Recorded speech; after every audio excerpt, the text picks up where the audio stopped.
Alhamdulillah wa syukurillah, kita masih sama-sama diberikan nikmat sehat walafiat, nikmat panjang umur. Mudah-mudahan dengan nikmat-nikmat yang Allah berikan kepada kita semua, kita senantiasa dapat menjalankan perintah-perintah Allah Subhanahu wa Ta'ala, serta bisa menjauhi sejauh-jauhnya larangan-larangan Allah Subhanahu wa Ta'ala. Para hadirin jamaah, sekarang kita ini telah memasuki setengah daripada bulan Sya'ban. Sudah malam berapa ini sekarang ini Pak Haji? 13 hari lagi Ramadan. Kita ke Ramadan. Menjadi salah satu adat kita pada malam ke-15 kita ngapain Pak? Iya, nisfu. Malam ke-15 kita nisfu. Apa yang kita lakuin? Berapa kali? Baca Yasin 3 kali. Pertama niatnya apa? Banyak umur. Yang kedua rezeki. Yang ketiga sehat. Iman apa sehat? Oke. Dari tiga ini coba kita bahas satu-satu Pak. Pertama, pada malam nisfu Sya'ban kita baca Yasin 3 kali. Niat yang pertama adalah panjang umur. Pertanyaan saya, apakah ketika kita baca Yasin pada malam nisfu Sya'ban niat pertama panjang umur kita panjang? Panjang apa kagak Pak? Panjang. Beneran ini panjang. Malam Jumat kita nisfu Sya'ban, paginya itu ada pengumuman Pak, innalillahi wa inna ilaihi raji'un. Jadi yang dimaksud dengan panjang umur, apakah umurnya yang tadi Allah tetapkan 60 jadi 61? Jadi 62? Dia nggak ikut Ustaz. Kan ikut Nisfu Sya'ban nggak ikut. Ini ada saya. Sya'ban. Kalau lagi sakit. Sakit saya ikut nisfu. Kalau dia ikut nisfu nambah.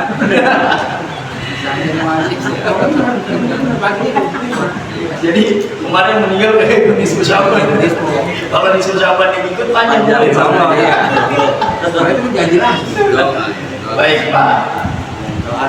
Pertama begini Pak, makna umur panjang ini ada dua maknanya ini. Jadi benar-benar yang pertama maknanya emang benar Pak, umurnya panjang. Jadi yang tadinya 60 bisa 61 tuh, 62. Ada yang menafsiri begitu Pak, emang benar ada. Cuma langka yang model begini Pak, langka jarang. Nah yang kedua, kebanyakan yang kedua nih, yang dimaksud dengan umur panjang itu bukan umurnya nambah, bukan, tapi umur pada yang udah ditetapkan oleh Allah Subhanahu wa Ta'ala segitu, itu enggak nambah kagak kurang, berkahnya yang nambah. Jadi kalau malam nisfu Sya'ban kita rame-rame berkumpul baca Yasin yang pertama umur panjang, paginya mati, jangan makin nyalahin nisfu Sya'ban. Jangan makin nyalahin, ya Allah, perasaan tadi malam udah minta panjang umur, makin mati juga. Jangan begitu Pak. Ya, kenapa? Umur panjang itu ada dua pentawilannya. Jadi ada yang pentawilan benar-benar umurnya panjang, ada yang menawilin bahwa bukan yang panjang umur ya, tapi berkahnya pada usia yang udah Allah tentukan itu nambah banyak. Lagi pula Pak, umur panjang nih ya, kagak mati-mati misalnya nih, panjang buat umur.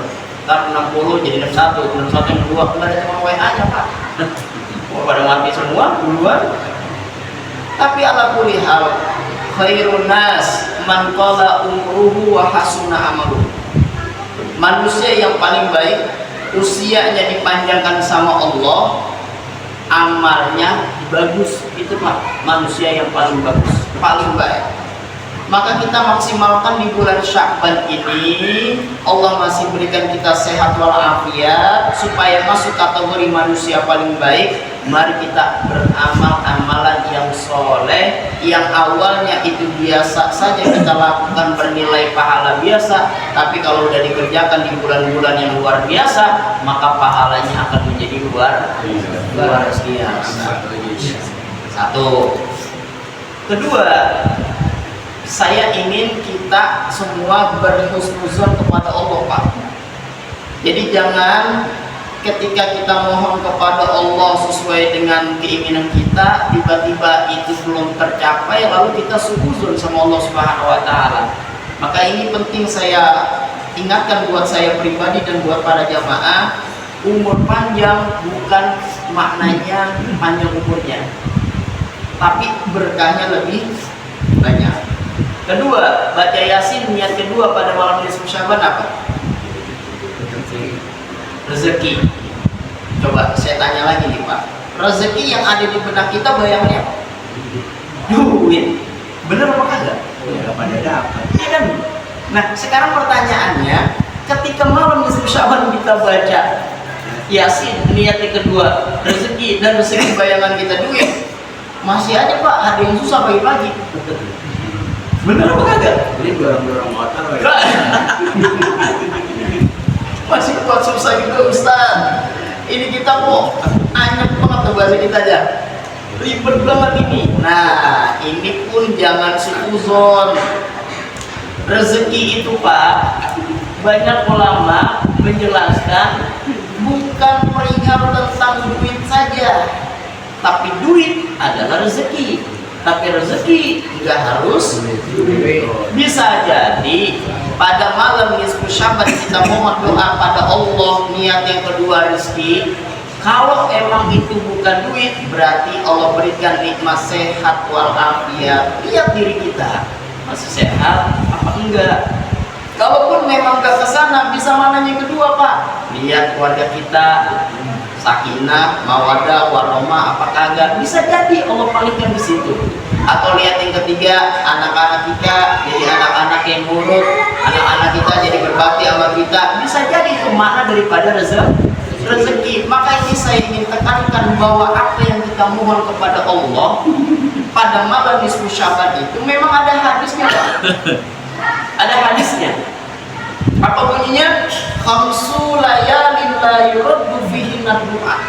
Ada 5 malam yang kalau kita doa, itu doa kita kagak bakal meleset Pak. Kagak bakal ditolak bahasanya. 5 malam ini apa? Yang pertama wa awwalul lailatin min Rajab, awal bulan Rajab. Doa apa kagak? Awal malam Rajab. Nih Ustaz, lupa kali kita. Satu. Kedua, wa lailatul Jumu'ah. Ini tiap minggu Pak. Malam Jumat. Jadi malam Jumat itu pada maghrib dah tuh ya. Pokoknya matahari udah terbenam, udah ada di situ. Kita mohon kepada Allah Subhanahu wa taala. Biasain Pak, kalau kita mohon doa dan ada waktu, ada tempat yang punya potensi doa kita dijabah, jangan melulu minta urusan dunia. Ya Allah, mudah-mudahan saya dapat duit 2 miliar. Jangan, itu belakangan Pak. Kontrakan biar banyak, belakangan. Tanah biar lebaran yuk, belakangan itu. Yang pertama kali kita minta Pak, ampunan dosa dulu.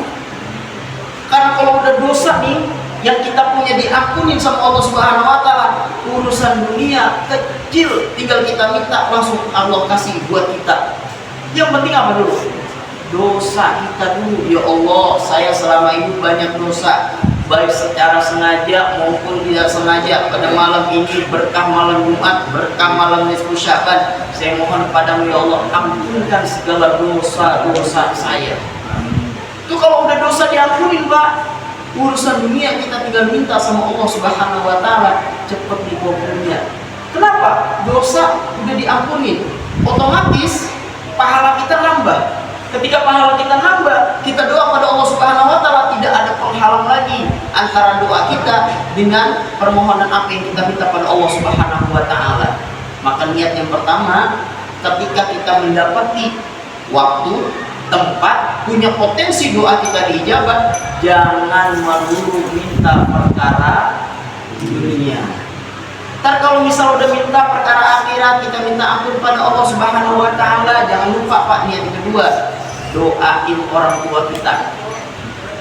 Kalau udah orang tua udah, jangan lupa anak bini kita. Ntar kalau anak bini udah, baru dah tuh Pak, kita mohon doa urusan dunia. Tuh malam kedua, malam Jumat. Malam ketiga, malam nisfu Sya'ban. Malam nisfu Sya'ban. Yang keempat, yang kelima, malam Idul Fitri sama malam Idul. Nah udah jam pada kemana-mana dah tuh, ya. Kita diam-diam malam Idul Fitri takbiran, munajat pada Allah Subhanahu wa Ta'ala, karena pada malam itu doa-doa kita dikabul oleh Allah Subhanahu wa Ta'ala. Dan ini perlu juga kita ingat Pak, ini ada perbedaan terkait tentang setengah bulan. Jadi kalau Sya'ban setengahnya itu malam 15, malam 15. Tapi nanti kalau Ramadan, ingat ini Pak, Ramadan setengahnya itu ntar malam 16. Maka kalau malam 16 disunnahkan pakai kunut. Ntar bulan Ramadan ya, di witirnya pakai kunut ya. Dan juga ganti surah. Jadi untuk malam ke-15-nya pada bulan suci Ramadan sholat tarawih itu belum diganti surahnya dan belum disunahkan kunut. Andai kata dilakuin kunutnya pada malam ke-15 di bulan suci Ramadan nanti, maka disunahkan seorang tersebut sujud sahwi. Iya. Nah ini kadang-kadang di kita suka keliru. Makanya di dalam kitab Misbahus Shalah itu Syekh Muhammad Mahadirin menjelaskan ada dua istilah. Ada anisful awal, ada anisful akhir. Jadi anisful awal pada malam ke-15, nisful akhir itu pada malam ke-16. Jadi ada malam ke-15, ada malam ke-16. Ini niat kita nih Pak, malam nisfu Sya'ban. Ngapain? Rezeki biar banyak. Malam nisfu Sya'ban niat kita yang ketiga ngapain Pak? Biar kita ditetapkan iman Islam kita. Bener Pak? Salah satu yang bikin iman kita hancur Pak, salah satu ya, ada hadis Nabi SAW bunyinya begini Pak, dalam kitab Nasaihul Ibad. Saya ala ummati zaman yafirruna minal ulama wal fuqaha fayabtalihimullahu bi salati baliyatin. Nanti akan ada umat Nabi SAW yang mereka semua lari kabur jauh daripada guru, jauh daripada alim ulama, udah nggak mau ngaji lagi. Maka orang yang model begini, fayabatalihimullahu bisalati baliyatin, akan Allah berikan cobaan dengan 3 yang dahsyat yang luar biasa. Yang pertama, yarfa'ullahu al-barakata min kasbihim, Allah cabut keberkahannya dari usaha dia. Kalau dia kerja dari pagi sampai ketemu pagi lagi, tapi dia tidak mau menjaga ruhaninya dalam mengkaji ilmu-ilmu Allah Subhanahu wa Ta'ala, berkahnya dicabut oleh Allah Subhanahu wa Ta'ala. Lagi pula Pak, ngaji ini banyak manfaatnya. Yang pertama buat kita pribadi, yang kedua nasihat buat anak kita. Zaman sekarang kalau anak kita nasihati dengan ucapan, gampang balikinnya Pak. Bener nggak? Bener. Kalau kita nasihati dengan ucapan, ya Allah, pinteran dia ngomongnya sama kita. Ayo bang ngaji bang, ayo neng ngaji neng, gua apa aja kagak ngaji. Terbalikin begitu ribet. Makanya Imam Hasan Basri wanti-wanti memberikan nasihat manusia itu bagusnya idin nasa bi fi'lihi wa la ta'idin nasa bi qawlihi. Coba kita terapin ini Pak. Ketika kita menasihati orang, tunjukin dulu dengan perbuatannya. Jangan ditunjukkan dengan ucapannya. Ketika kita seorang rumah tangga, ayah, seorang suami memberikan contoh dulu, menasihati anak dengan kita melakukannya sendiri dulu, artinya kita melakukan dengan perbuatan kita, maka anak akan melihat apa yang diperbuat oleh orang tua sekalipun kita belum ngomong sama itu anak. Nanti ketika anak itu udah sering lihat kita duduk di majelis taklim ngaji, maka anak itu akan merespon, Pak.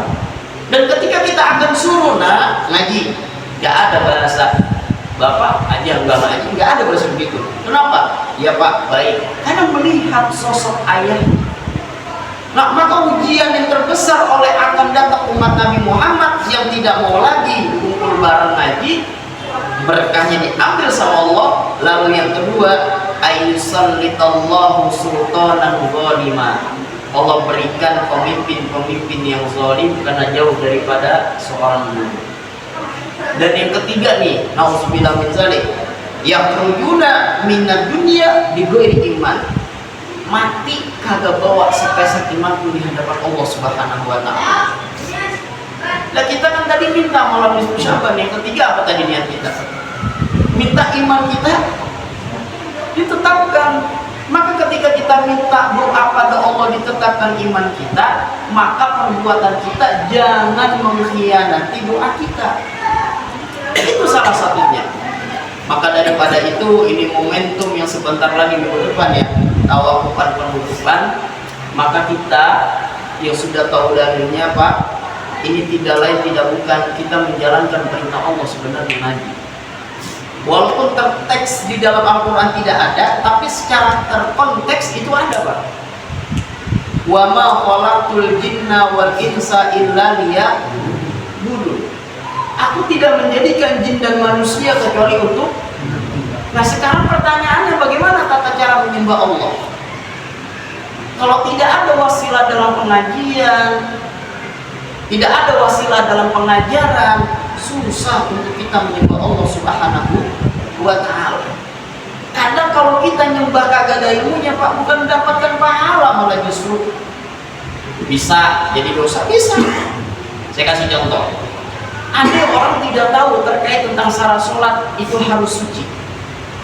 Tiba-tiba dia dapat halangan haid, dan dia nggak tahu ilmunya bahwa haidnya itu menjadi penghalang kalau dia nggak boleh sholat, tapi dia tetap sholat. Maka hukumnya jadi apa? Haram orang haid sholat. Nah, kalau begitu dia menuai pahala apa dosa? Padahal sholat adalah perintah. Itu yang baik aja, tapi salah dalam penempatan, menuai dosa. Bagaimana kalau andai kata tidak punya ilmu? Itu luar biasa. Nah, maka daripada itu, bersyukur sekali lagi buat kita semua yang masih digerakkan hatinya oleh Allah Subhanahu wa taala. Taufik dan hidayahnya Allah berikan masih kepada kita semua. Kita masih bisa berkumpul, duduk bareng, ngaji bareng karena Allah Subhanahu wa taala. Maka inilah salah satu keistimewaan bulan Sya'ban. Kedua, salah satu keistimewaan bulan Sya'ban ini, Sayyidah Aisyah istri Nabi SAW mengkhususkan di bulan Sya'ban mengkodok puasa. Jadi habis pulang dari sini kita sampaikan kepada kita punya istri, kita punya anak perempuan, bilang sama mereka semua, Neng, Ma, apakah udah kelar puasa kemarin dibayar apa belum? Kalau emang belum, bayar sekarang. Kenapa? Jangan ditunda-tunda, Pak. Ada hadis riwayat Sayyidah Aisyah pernah ngomong begini, famakana yakunu alayya as-sawmu min Ramadan fama astati'u an aqdiya illa fi Sya'ban.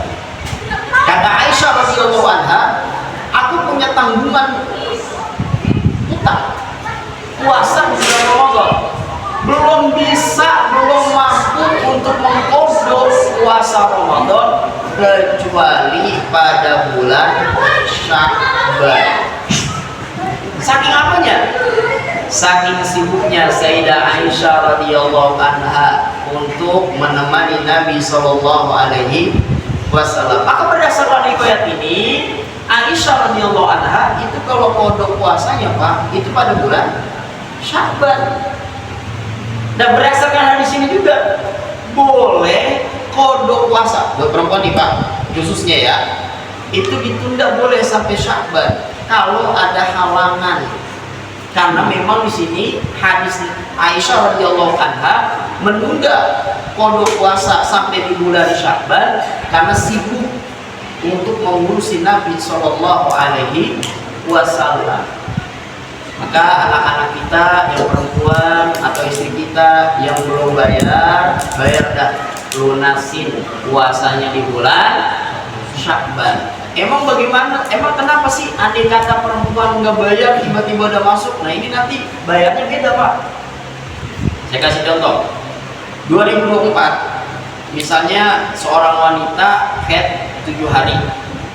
Berarti kan dia kagak puasa Pak 7 hari. Benar kan? Seiring berjalannya waktu tiba-tiba masuk bulan suci Ramadan lagi. Nah kebetulan di 2025 misalnya ini di bulan Ramadan juga dia haid 7 hari. Berarti kan yang kemarin 7, yang sekarang berapa jumlahnya? 18. Cara bayarnya yang di 2024 itu sedikit beda dengan 2025. Maka ketika nanti udah keluar bulan Ramadan, masuk di bulan Syawal, untuk mengkodok 2024 ada tambahannya. Apa tambahannya? Bayar fidyah 7 hari puasa kodok plus bayar fidyah lunasi 2024. Kenapa ada fidyahnya? Karena sudah masuk di bulan suci Ramadan 2025. Maka yang puasa di tahun 2025 dia itu berhalangan 7 hari, nggak usah bayar fidyah, udah cukup bayar kodok puasa aja tuh penambahannya. Maka jangan sampai tertunda terkait membayar puasa Ramadan. Nah, ini salah satu keistimewaan di bulan Sya'ban. Yang ketiga, salah satu keistimewaan di bulan Sya'ban lagi Pak, ini perpindahan arah kiblat Pak. Di bulan Sya'ban perpindahan arah kiblat. Tadinya arah kiblat kita itu Baitul Maqdis. Di mana Pak? Palestina. Tahu Palestina? Sebelah kiri, kamu dua ya? Itu di Palestina Pak, Baitul Maqdis. Nah ketika Nabi SAW kurang lebih 16 bulan, wafi riwayatnya 17 bulan, itu menghadap Baitul Maqdis Pak sholatnya. Akhirnya turun wahyu ketika itu lagi waktu sholat asar. Turun wahyu untuk berpaling berpindah dari Baitul Maqdis kemana? Ke Mekah, yakni ke Ka'bah. Itu di bulan apa terjadinya? Di bulan Sya'ban. Jadi setiap bulan itu ada peristiwanya Pak. Rajab peristiwa Isra Mi'raj. Sya'ban peristiwa perpindahan kiblat. Ramadan peristiwa turunnya Al-Quran. Ayat doanya tuh biasa kita baca di awal Rajab, Allahumma barik lana fi Rajab wa Sya'ban wa Ramadan. Begitu Pak, membalighna Ramadan. Ya Allah berkati kami di bulan Rajab, di bulan Sya'ban, hingga sampaikan kami di bulan suci Ramadan. Jadi setiap bulan itu memiliki peristiwanya masing-masing. Maka kalau begitu, ketika memang ada perpindahan masalah kiblat ini, untuk kita sholat, jangan sampai lalai sholat kita Pak. Jangan sampai ninggalin sholat. Sesusah apapun hidup kita Pak, sholat jangan ditinggalin. Satu-satunya ibadah yang kagak ada toleransinya Pak, kagak ada maafnya. Mau kondisinya bagaimana kek, sholat kagak boleh ditinggalin. Sakit masih sholat Pak. Kalau kita nggak punya duit, boleh nggak pergi haji, boleh nggak umroh, boleh nggak ngeluarin zakat. Sakit boleh nggak puasa. Tapi kalau misalnya sholat nggak ada alasannya Pak, Coba kita nggak punya duit, sholat wajib. Punya duit, wajib sholat. Sakit besar, wajib sholat. Kagak bisa diri, duduk. Nggak ada toleransinya untuk kita meninggalkan sholat. Maka boleh jadi kata Nabi SAW dalam sebuah hadisnya, awal ma yuhasabu bihi al-'abdu yaumal qiyamah as-sholat. Awal pertama kali nanti dihisab seorang hamba itu sebelum amalan-amalan lain adalah sholatnya. Dan Allah sudah cantumkan salah satu manfaat dari sholat. Inna sholata tanha 'anil fahsya'i wal munkar. Sesungguhnya sholat bisa memfilterkan diri kita, menaming diri kita, mencegah diri kita dari perbuatan keji dan perbuatan munkar. Jadi orang kalau masih doyan maksiat, masih doyan yang namanya perbuatan keji, bisa dipastikan Pak, sholatnya jarang-jarang, atau bisa jadi kagak sholat. Bagaimana Ustaz kalau dia sholat masih buat maksiat juga? Katanya tadi sholat bisa mencegah perbuatan keji dan munkar. Lah dia sholat iya, maksiat?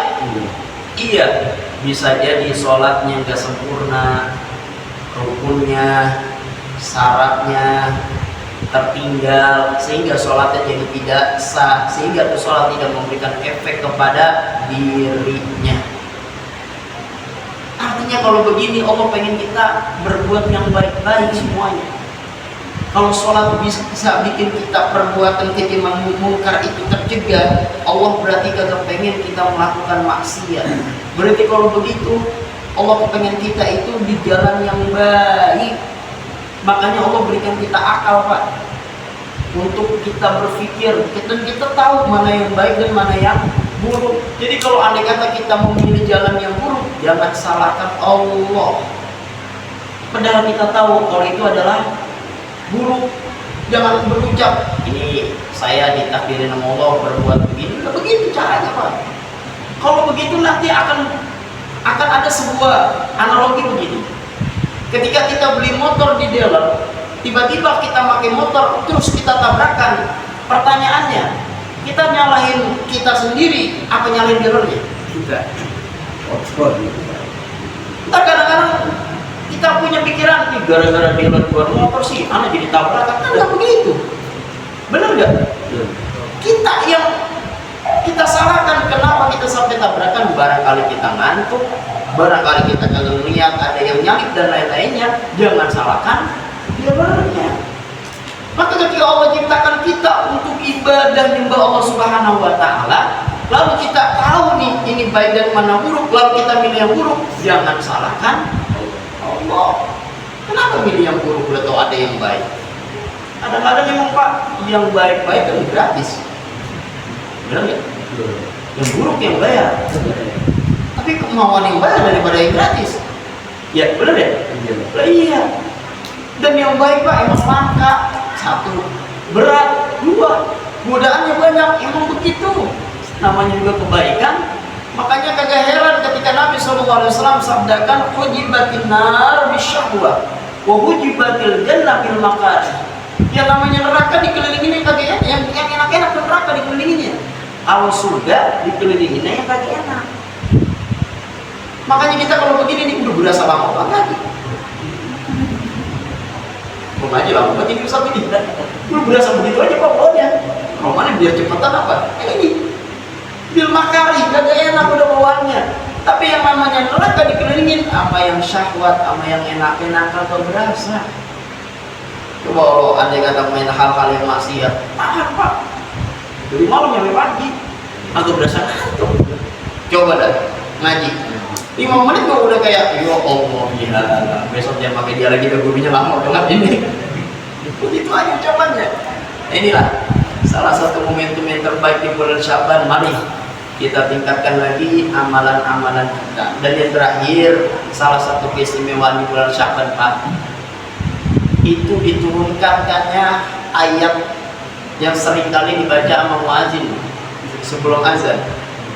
Innallaha wa malaikatahu yusholluna 'alan ya ayyuhallazina amanu shollu 'alaihi wa sallimu taslima. Ntar kita bahas lebih panjang nih Pak ya. Coba sebelum saya jelasin ini ayat, coba dah Bapak terjemahkan ini ayat. Innallaha, sesungguhnya Allah, wa malaikatahu, dan malaikat yusholluna 'alan nabi, bersolat kepada nabi. Perintahnya, ya ayyuhallazina amanu, yang dipanggilnya orang beriman sama Allah. Shollu alaihi, bersolawatlah kepada nabi. Kira-kira lepas kagak? Muazin ngapain? Azan. Tapi ayat yang dibaca apa? Solawat. Harusnya kalau ayatnya solawat, kudunya solawat, nggak di azan. Tadi kita bahas ya. Ini mah kita biar ngajak mikir aja, nih mikir. Ya, saya kagak nyalain ini agak nyalain. Ini saya lagi, kita bareng-bareng kan nuntun. Kan itu ayat-ayat solawat. Apa pas banget udah kelar? Dia azan. 1. 2. Bapak kalau sholat Jumat perhatiin dah, pas banget khotib naik ke mimbar, azan kedua apa bunyinya? Enggak, pas terakhir itu yang pas banget khotib mau naik ke mimbar, ya itu kan kita ngapain bacanya? Innallaha wa malaikatahu. Itu perintah apa tadi? Sholawat, benar gak? Kenapa berubah? 1, itu kedua tuh.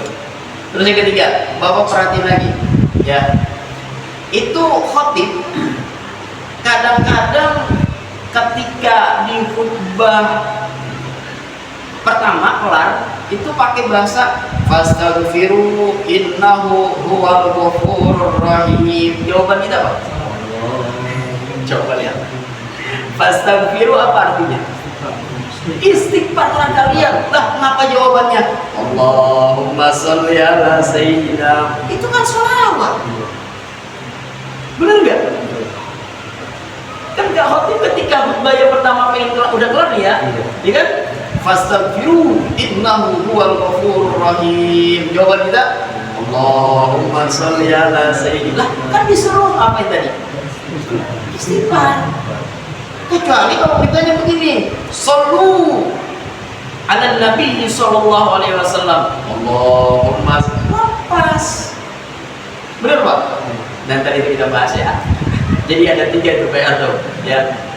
Kenapa azan pakai inallaha? Ketika khotib naik kan lagi khutbah aku pakai inallaha. Terus ketika khotib lagi fastaghfiru, kenapa bacanya sholawat? Maka ini salah satu ayat yang diturunkan oleh Allah Subhanahu wa taala pada bulan Sya'ban adalah ayat sholawat tadi. Maka kalau kita melihat ini ayat diturunkan di bulan Sya'ban, alangkah bagus baiknya Pak, bulan ini jangan pakai lepas dari sholawat. Sholawat gak usah makin berat-berat Pak, kan gak usah pakai panjang-panjang. Tapi orang panjang-panjang kuat gak gampang apa. Ini panjang, yang panjang kagak ya pendek kagak ini. Kan ada sholawat banyak banget model zaman sekarang ya. Ada sholawat kamilah yang ada panjang, Allahumma sholli sholawatan kamilatan wa salim sholawat kuat. Kalau kita baca Pak, panjang buat itu. Ya, ada sholawat tikbir qulub. Ya, banyak lagi sholawat merek-mereknya sekarang. Kalau andai kata kita berat untuk membaca itu sholawat yang panjang-panjang, cukup yang pendek aja. Bagaimana bacanya? Allahumma sholli ala sayyidina. Dimanapun kita berada, lagi ngapapun kita berada, baca Pak. Kita lagi di motor, di mobil, baca Allahumma sholli ala sayyidina Muhammad, Allahumma sholli ala sayyidina Muhammad. Perbanyak, kenapa? Karena pada bulan inilah diturunkannya ayat sholawat tadi. Dan Allah memerintah, Allah yang bilang shollu alaihi wasallimu taslima. Dan ini salah satu keistimewaan sholawat Pak. Satu-satunya ibadah yang Allah perintah, Allah jalanin. Innallaha, sesungguhnya Allah, wa malaikatahu, dan malaikat-malaikat Allah yusholluna 'alan nabi. Berarti Allah dan malaikat bersolawat kepada Nabi. Benar enggak? Ketika Allah dan malaikat bersolawat, Allah perintah kita, ya ayyuhallazina amanu shollu bersolawat. Coba di Al-Quran Allah perintah sholat enggak? Allah perintah kita sholat, apakah Allah sholat? Allah perintah kita zakat, apakah Allah zakat? Tidak ada. ibadah yang Allah perintah, Allah melakukan itu nggak ada. Tapi satu ibadah yang Allah perintah, Allah melakukan, apa itu? Begitu dahsyatnya sholawat. Maka sampai kalau andai kata ada orang yang nulis ngarang kitab, Pak, kagak ada sholawatnya itu di dalam kitab, ada mubarakah fi kitabihi, kagak ada berkahnya itu kitab. Kedua, doa yang kita munajatkan kepada Allah, minta pada Allah, kagak diselipin sholawat, kagak bakal di ACC sama Allah Subhanahu wa taala. Saking dahsyatnya sholawat kepada Nabi sallallahu alaihi wasallam. Maka momentum di bulan Sya'ban ini, satu, kita tingkatkan kualitas ibadah kita, jangan lupa kita tingkatkan sholawat kita kepada Nabi sallallahu alaihi wasallam. Para hadirin jamaah yang mudah-mudahan dimuliakan oleh Allah Subhanahu wa taala. Sebentar lagi kita memasuki bulan suci Ramadan. Sebelum saya tutup, marilah kita baca suratul Fatihah. Kita mohon pada Allah Subhanahu wa taala. Niat yang pertama, mudah-mudahan kita yang hadir diberikan keberkahan oleh Allah Subhanahu wa taala. Ilmu-ilmu yang kita dapat dari guru-guru kita bermanfaat dan kita bisa amalkan dalam kehidupan kita sehari-hari. Lalu yang kedua, kita mohon pada Allah Subhanahu wa taala, mudah-mudahan kita punya anak, kita punya istri dijadikan soleh dan soleha yang taat pada kita dan juga kepada Allah Subhanahu wa taala. Dan yang ketiga, kita minta pada Allah Subhanahu wa taala, mudah-mudahan rezeki kita diberikan kelancaran oleh Allah Subhanahu wa taala. Ala hadhihi niyyah wa ala kulli niyatin shalihah wa ila hadratin Nabi Mustafa Rasulullah sallallahu alaihi wasallam. Al-Fatihah. A'udzubillahi minasyaitonir rajim. Bismillahirrahmanirrahim. Alhamdulillahirabbil alamin arrahmanir rahim maliki yaumiddin. Iyyaka na'budu wa iyyaka nasta'in ihdinas siratal mustaqim siratal ladzina an'amta 'alaihim ghairil maghdubi 'alaihim waladdallin. Amin. Bismillahirrahmanirrahim. Alhamdulillahirabbil alamin hamdan yuwafi ni'amahu kafiru mazida. Allahumma shalli wa sallim ala sayyidina Muhammadin wa ala ali sayyidina Muhammad.